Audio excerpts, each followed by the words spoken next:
Hi everyone. So ఈ video లోపల మనం బిగ్ డేటాకి సంబంధించినటువంటి క్లౌడ్ స్టోరేజ్ని ఎవరెవరు ఈ సర్వీసెస్ని ప్రొవైడ్ చేస్తూ ఉంటారు అనేది చూద్దాము.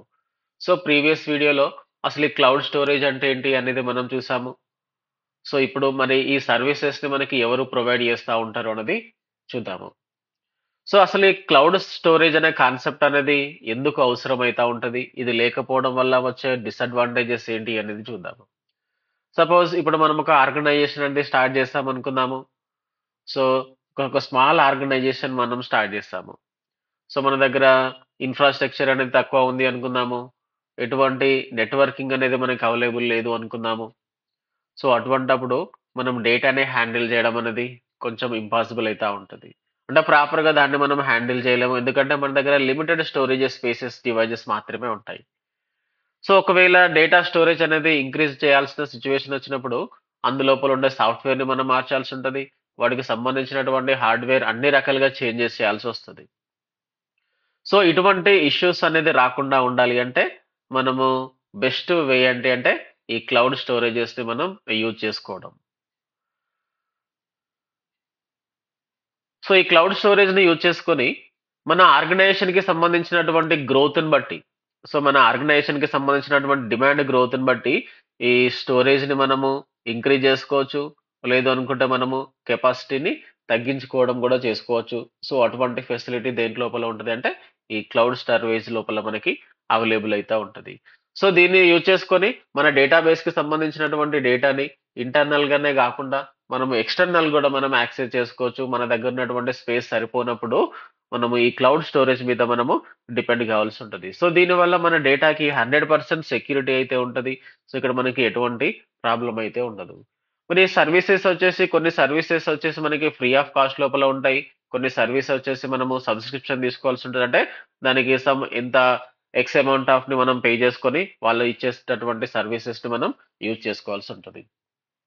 అసలు మరి ఈ సర్వీసెస్‌ని మార్కెట్‌లో మనకి ఎవరెవరు ప్రొవైడ్ చేస్తా ఉంటారో అనేది చూద్దాము.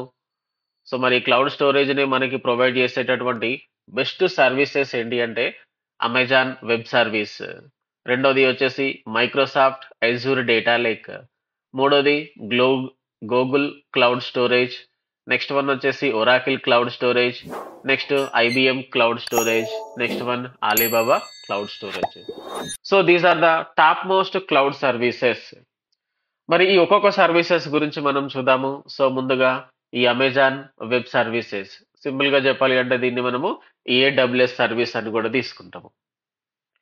సో మరి ఈ ఫస్ట్ మనకి లాంచ్ చేసినటువంటి క్లౌడ్ సర్వీస్ ఎవరు లాంచ్ చేశారు అంటే ఈ అమెజాన్ వాళ్ళు లాంచ్ చేయడం జరిగింది. So it makes sense. It is the daddy of corporate of the cloud service providers. It is a daddy of corporate cloud services provided. So Amazon launched its first platform as a service offering way of back 2006. మరి services ని అసలు ఈ cloud services అనేది ఒకటి ఉంటది అని మనకి బయటకి తీసుకొచ్చింది ఎవరు అంటే ఈ అమెజాన్ సర్వీసెస్ వాళ్ళు తీసుకురావడం జరిగింది. ఇది 2006 లోపల దీన్ని ఈ ప్రాసెస్ అనేది స్టార్ట్ చేయడం జరిగింది. సో అప్పటి నుంచి డే బై డే దాని యొక్క గ్రోత్ అనేది ఏమైతా ఉన్నదంటే ఇంక్రీజ్ అవ్వుకుంటూ ప్రతి ఒక్క ఆర్గనైజేషన్ వాళ్ళు కూడా ఈ సర్వీసెస్ ని యూజ్ చేసుకునే స్టేజ్ లోకి రావడం జరిగింది. In the same year, it is also launched Elastic Cloud Compute EC2, a compute platform that provides visualized data processing service that can be quickly scaled up or scaled down as your needs to change. So మన దగ్గర ఉన్నటువంటి requirement బట్టి ఈ data processing services ని మనము on the spot increase చేసుకోవచ్చు, లేదు అనుకుంటే ఆన్ ద స్పాట్ డిక్రీజ్ అయితే కూడా మనం చేసుకోవచ్చు. So it is a data lake service, goes by the name of Amazon Simple Storage Services S3, and it is used by millions of companies and organizations around the world. So day by day ఈ services ని use చేసుకున్న వాళ్ళ numbers అనేది ఏమైతా ఉంటాయి అంటే మనకి increase అవ్వుకుంటూ వస్తా ఉన్నాయి. సో ఇది మనకి ఫస్ట్ వచ్చినటువంటి క్లౌడ్ స్టోరేజ్ సర్వీసెస్ అమెజాన్ వాళ్ళు తీసుకురావడం జరిగింది.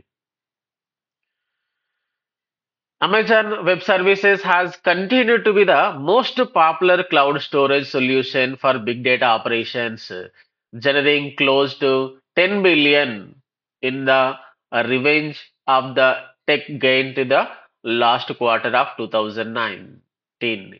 So even it has competitors reach to both catch up and add new features to their own services. So ఇప్పుడు స్టార్ట్ అయిన దగ్గర నుంచి ఇప్పటి వరకు సో ఈ అమెజాన్ సర్వీసెస్ ని యూజ్ చేసుకునే కంపెనీస్ అనేటివి ఏమైతా ఉన్నది డైలీ గ్రోత్ అవుతా ఉన్నది. సో దీన్ని యూజ్ చేసుకొని ఇయర్లీగా 10 బిలియన్స్ ఆఫ్ రెవెన్యూ అయితే మనం జనరేట్ చేసుకోవచ్చు. సో అటువంటి ఫెసిలిటీస్ వచ్చేసి ఈ అమెజాన్ వాళ్ళు మనకి ప్రొవైడ్ చేస్తా ఉన్నారు. సో ఫస్ట్ ప్రొవైడ్ చేస్తున్న సర్వీసెస్ అమెజాన్ వాళ్ళు తీసుకురావడం జరిగింది.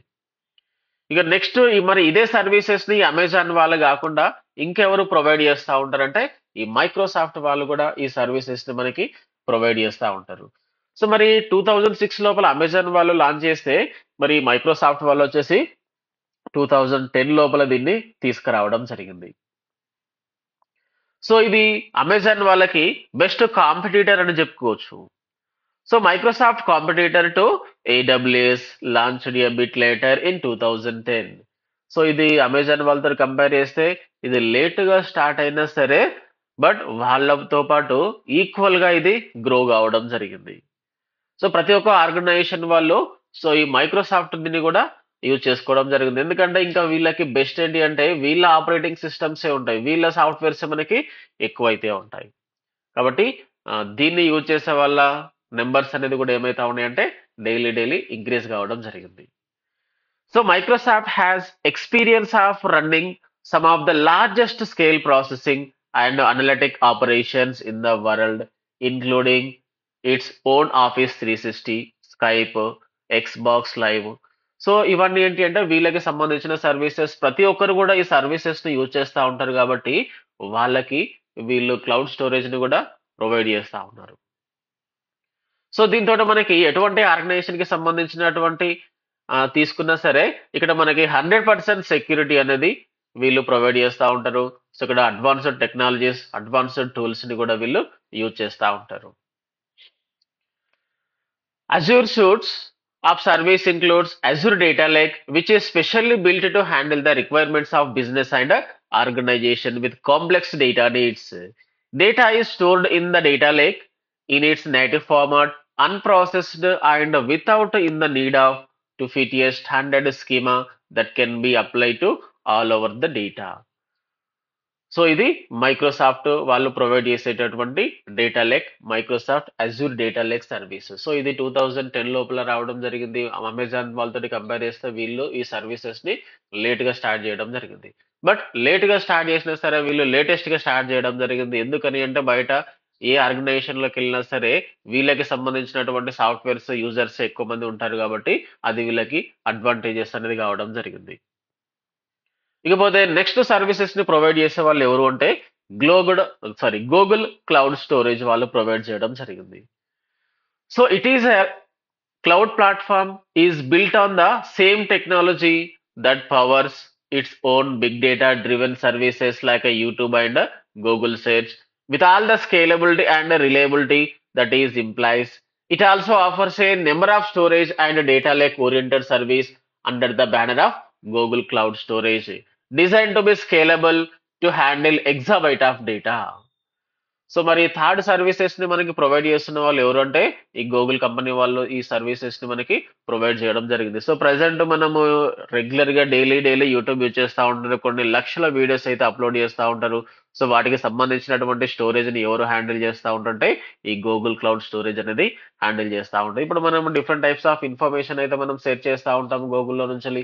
మరి ఆ డేటా మనకి ఎక్కడి నుంచి వస్తుంది, అంత పెద్ద heavy storage trillions of GB storage కోసం మనము ఈ క్లౌడ్ సర్వీసెస్ ని యూజ్ చేస్తూ ఉంటారు. సో దీన్ని యూజ్ చేసుకొని లార్జ్ అమౌంట్ ఆఫ్ డేటాని అయితే మనం ఈజీగా హ్యాండిల్ చేసుకోవచ్చు. సో మరి ఈ సర్వీసెస్ ని వీళ్ళు ఫ్రీగానైతే ప్రొవైడ్ చేయరు.